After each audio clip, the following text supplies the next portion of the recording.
Assalamualaikum warahmatullahi wabarakatuh. Saya Aldi Prayogi dan rekan saya Dian Handika Kota Barat. Kami sudah kedatangan seseorang pemimpin yang sangat luar biasa. Dia seorang aktivis dan penggerak kekeluargaan di seluruh Indonesia. Siapa dia? Mari kita tonton videonya. Baik, Assalamualaikum warahmatullahi wabarakatuh.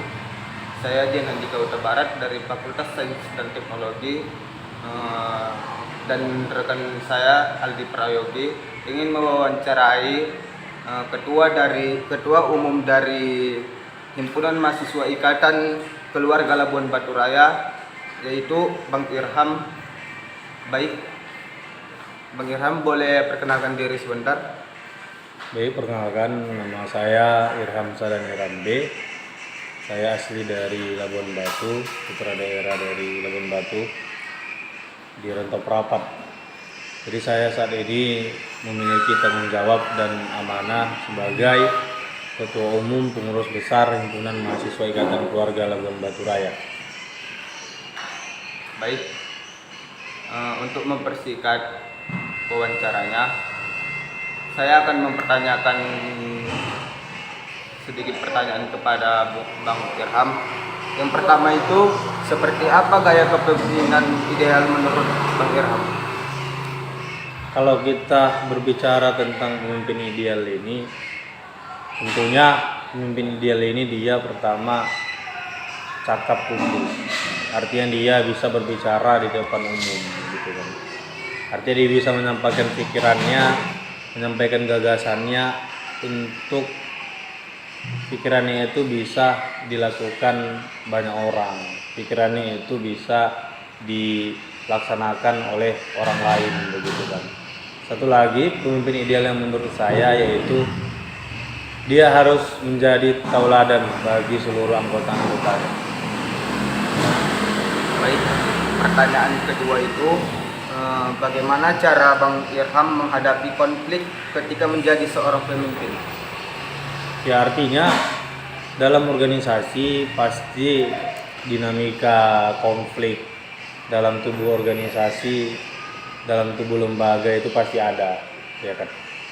Tapi yang paling penting bagaimana ketika konflik itu datang kita tidak serta-merta menyalahkan siapapun, gitu. Kita evaluasi bersama, kita tanya satu persatu ya orang yang bermasalah ini.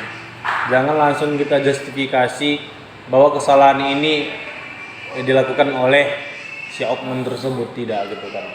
Artinya ketika ada terjadi konflik, ketika ada terjadi permasalahan, kita tetap menyelesaikannya dengan hati yang dingin, dengan hati yang bijaksana, dengan hati yang merangkul orang-orang yang bermasalah ini supaya tetap solid, tetap ingin bersama-sama dalam memajukan sebuah organisasi. Baik, pertanyaan yang ketiga itu, apa keahlian seorang pemimpin yang paling krusial menurut Abang? Ya, keahlian seorang pemimpin itu pertama secara pemikiran. Dia pemikirannya ini pemikiran yang hebat, gitu kan. Dan juga dia harus bisa orasi dan public speaking dengan baik, gitu. Dia tidak canggung ketika berhadapan dengan siapapun, berhadapan dengan orang yang level di atas, level menengah, level ke bawah. Dia harus bisa sama, dia harus bisa pandai menempatkan diri, gitu kan. Terus selanjutnya, menurut saya keahlian seorang pemimpin ini, dia mampu membawa orang itu untuk termotivasi, gitu. Artinya dia sebagai seorang pemimpin, dia harus menjadi motivator untuk bagi rekan-rekannya di dalam sebuah organisasi, begitu kan. Baik, pertanyaan selanjutnya itu, apa yang Abang sukai saat memimpin orang lain? Yang kita sukai tentunya saat kita memimpin orang lain, hasil ide, hasil gagasan dari pemikiran kita itu dilakukan oleh banyak orang, gitu. Itu dilaksanakan oleh orang banyak sehingga kegiatan ataupun sesuatu yang kita lakukan yang menghasilkan kebermanfaatan itu dilaksanakan oleh orang-orang yang sangat banyak. Itulah kepuasan kita sebagai seorang pemimpin. Baik, selanjutnya itu apa yang akan Abang lakukan jika anggota tim memiliki pemikiran yang berbeda dengan Abang sebagai pemimpin? Ya, artinya pemikiran sama itu dalam sebuah organisasi itu tidak mungkin semuanya sama pemikirannya gitu kan. Pasti ya pemikiran berbeda pasti datang gitu. Karena kita memimpin orang-orang banyak, memimpin orang-orang yang memiliki karakter dan pemikiran yang berbeda. Artinya ketika ada anggota atau bawahan kita berbeda dengan cara pandang kita, ya tidak apa-apa gitu. Artinya ini menjadi sebuah inspirasi bagi mereka. Ketika itu perbedaan pendapat itu lumrah ya, bukan hanya dalam organisasi, tapi dalam kita berdemokrasi perbedaan itu lumrah dan itu dibolehkan.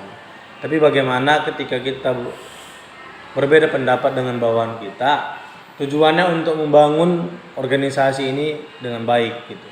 Artinya ketika ada berbeda pandangan, tidak saling menjelekkan, tidak saling menjatuhkan, tidak ada menyindir atau apalagi menyakiti begitu kan.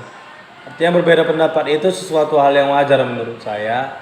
Ketika saya lakukan, kalau pandangan dia berbeda dengan saya anggap itu sebuah kebaikan untuk organisasi. Ya, kita laksanakan pemikiran bawahan kita begitu kan. Artinya kita tidak menjadi seorang pemimpin kita yang merasa pandai, merasa sok pintar, tidak. Kita sebagai pemimpin ini harus bisa menerima masukan-masukan. Artinya kalau bawahan kita mereka berpikir berbeda dengan kita berhasil dalam memimpin bawahan kita, dalam memimpin organisasi. Baik Bang, sebelum wawancara ini ditutup, saya ingin bertanya untuk yang terakhir kalinya. Coba dong buat motivasi untuk Abang sendiri, orang-orang yang ingin menjadi seorang pemimpin tapi takut, termasuk perempuan. Iya ya.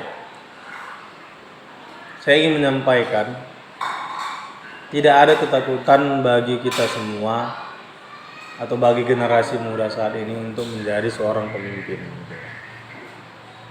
Bahkan di usia kita sangat muda ini, kita harus jadi pemimpin.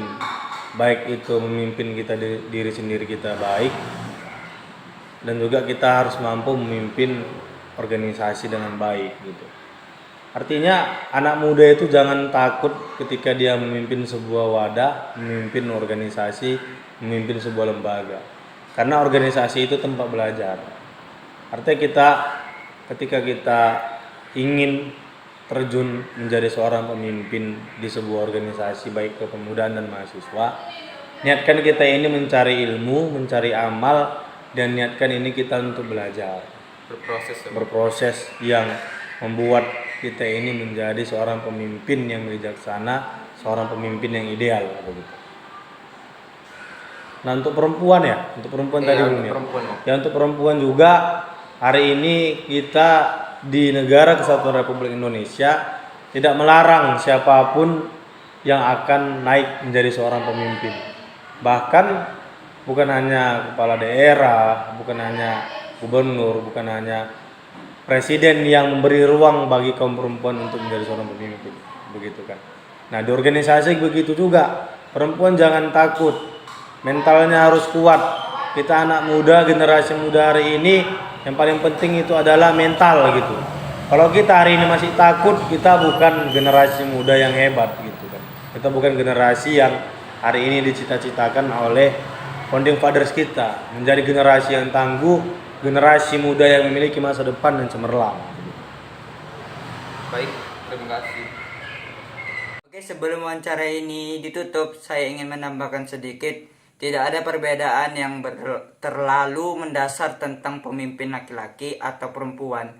Ibu Risma Haryani, Menteri Sosial Republik Indonesia, pada Kabinet Indonesia Maju, memiliki model kepemimpinan yang sama tegasnya dengan pemimpin laki-laki.